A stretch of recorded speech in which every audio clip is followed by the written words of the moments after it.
Tocvan Ventures is a publicly traded early-stage natural resource company that is engaged in the acquisition, exploration, and, if warranted, development of those resources. And with me is the CEO, Brodie Sutherland, to share with us about Tocvan. So great to have you here, and tell us about the company. Yeah, thanks, Jane, for having us. And really, we're a gold, silver exploration and development company.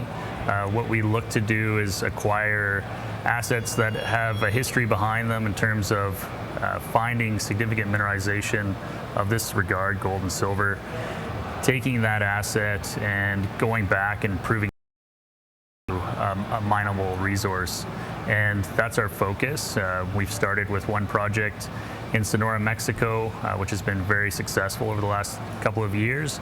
And we've now acquired another asset in Sonora. And our model is to take these projects that have had that past history but just didn't have the right team or not the right timing to go all the way, and take those and start to advance them towards production. And we think we've got a quality team that can get this done and create more value for our shareholders. Now, you're headquartered in Canada, right? That's right. But you just mentioned you're doing business in Mexico. Where all do you operate? Right now we're focused 100% on Sonora, Mexico. So this is a state that's just south of Arizona. It has excellent infrastructure. It's really built around mining. It's very established. You've got companies like Fresnillo, Agnico Eagle, Cisco that have all set roots in that state. And because of that long history of mining, it means that there's excellent people that understand how to advance these projects. And that's been essential for us, is to acquire a team in that region that really understands it inside and out. And it's been the most important thing for us. So we've got Rodrigo Calles Montillo. He's our chief geologist there. He's got over 30 years experience in that region.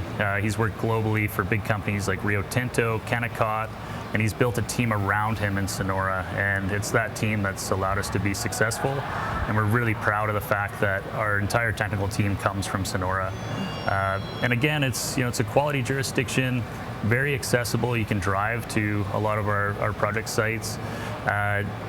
Because of that, very low cost to operate. And that's essential as we move things forward towards production. You need that low cost in order to hedge against a very volatile commodity price market that we are experiencing currently. But we think this is definitely the place to be to become a near-term producer. Yeah. And talk to me about the management then in Canada. So we know a little bit about what's going on in Mexico, but yeah, absolutely. So, my background, I'm a geologist, so I know the technical side. I've worked in the industry for over 15 years, exploring for different types of deposits all over the world. I've spent a few years in the Amazon, been up in Alaska, and really, now that we've focused on Sonora, I couldn't really be any happier with that jurisdiction. There are a lot of challenges when you're in a remote location. Obviously, a lot of added costs associated with that. And the fact that in Sonora, you can drive up to our project sites in an afternoon. We have all the contractors, consultants that we need right there, fully accessible to us. It just means you can put more of your exploration dollars into the ground and move that quicker towards development. So let's talk about business a little bit. You've got some financing. Yeah. Explain the business part of it. How does the financing work? What are you looking to do with that money? Yeah, so we're very fortunate in that we've secured a financing that will help us advance both these projects for the next 2 years. And we think that with that, we'll be able to show that Pilar can be a near-term producer. We'll also be exploring at P.Geo for the first time, drilling in the upcoming month. And we couldn't be.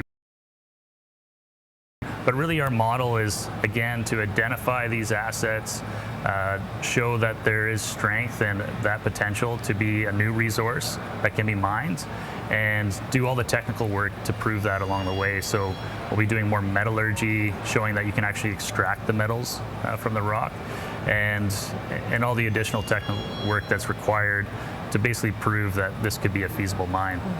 And just real quickly, I'm just curious your thought, the macro thoughts about gold. and silver. Yeah. I mean, how do you see that market right now?